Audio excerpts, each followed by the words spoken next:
क्यों पहली बार सड़क नहीं समंदर में उतरा मोदी का काफिला, फिर हुआ बड़ा खेल। आपने सड़कों प्रधानमंत्री नरेंद्र मोदी की गाड़ियों का काफिला देखा होगा, लेकिन आज हम आपको पहली बार समंदर में पीएम मोदी का काफिला दिखा रहे हैं। यह देखिए कैसे समंदर में पीएम मोदी की याट आगे बढ़ रही है। पीएम मोदी के चारों तरफ कमांडोज और स्पेशल सिक्योरिटी ऑफिसर्स की याट्स हैं। समंदर में आगे बढ़ता पीएम मोदी का यह काफिला लोगों के रोंगटे खड़े कर रहा है। दरअसल यह तस्वीरें मालदीव की राजधानी माले से आई हैं। मालदीव के माले में जिस वक्त पीएम मोदी का काफिला समंदर में आगे बढ़ रहा था, ठीक उसी वक्त भारत मालदीव से थोड़ा दूर एक छोटे से आइलैंड को खाली कराने की तैयारियां करवा रहा है। इस छोटे से आइलैंड पर भारत क्या करने वाला है उसके बारे में आपको बताएंगे तो आपके होश उड़ जाएंगे। समंदर की लहरों को चीरती हुई ये ताकतवर झलक सिर्फ तस्वीर नहीं, ये भारत की अब बदल चुकी रणनीति का ऐलान है। मोदी का प्लान है बित्रा द्वीप पर ब्रह्मास्त्र की तैनाती। जी हां, मालदीव के पास स्थित लक्षद्वीप में मौजूद बित्रा द्वीप को लेकर भारत ने एक चौंका देने वाली रणनीति बनाई है। एक ऐसा द्वीप जिसकी आबादी है सिर्फ 271 लोग, लेकिन इसकी भौगोलिक स्थिति इतनी ताकतवर है कि अगर यहाँ भारत का नेवल बेस बनता है तो पाकिस्तान, चीन और तुर्की सबका दम घुट जाएगा। चौंकिए मत, क्योंकि यही है आज के भारत का असली चेहरा, जो शांति से मुस्कुराता है लेकिन वक्त आने पर शत्रु के गले में शिकंजा कस देता है। मालदीव के माले में पीएम मोदी उस वक्त पहुंचे जब वहां का राष्ट्रपति मोहम्मद मुइज्जू हाल ही में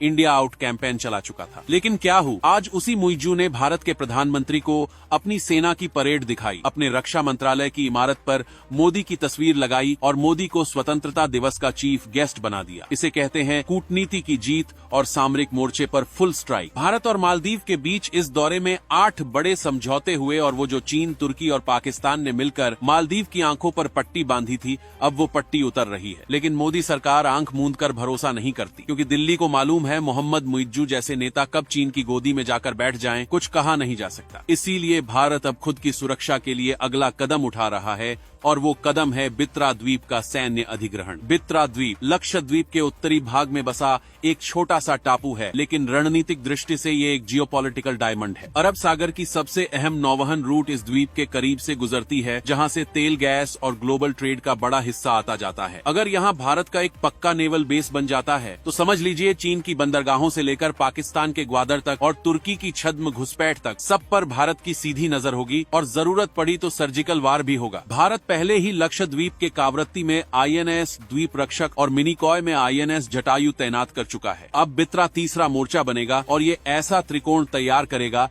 जो दुश्मनों को सांस लेने भी नहीं देगा। बित्रा पर भारत के युद्धपोत, फ्रिगेट्स, डिस्ट्रॉयर और पनडुब्बियां तैनात की जा सकती हैं। यहाँ पर आधुनिक रडार सिस्टम और मिसाइल डिफेंस यूनिट्स लग सकते हैं। मतलब अगर कल चीन, तुर्की या पाकिस्तान अरब सागर से कुछ भी गड़बड़ करने की कोशिश करते हैं तो भारत मिनटों में उन्हें पानी में ही दफना देगा। अब सोचिए, एक तरफ समंदर में मोदी का जलवा, दूसरी तरफ दुश्मनों के दरवाजे पर भारत का ब्रह्मास्त्र। ये महज डिप्लोमेसी नहीं, ये है रणनीतिक घेराबंदी का मास्टर स्ट्रोक। भारत अब सिर्फ कूटनीतिक बैठकों से संतुष्ट नहीं है। अब भारत जमीन से हवा तक और समंदर से अंतरिक्ष तक अपने शत्रुओं पर नजर रखेगा। और जो देश भारत की दोस्ती को कमजोरी समझते हैं, अब उन्हें समझ लेना चाहिए कि 21वीं सदी का भारत मित्रता में सबसे बड़ा साथी है, लेकिन दुश्मनी में सबसे बड़ा संकट भी। आपको पीएम मोदी का ये फैसला कैसा लगा? अगर आप इस फैसले का समर्थन करते हैं तो वीडियो को शेयर जरूर कीजिएगा। जय हिंद।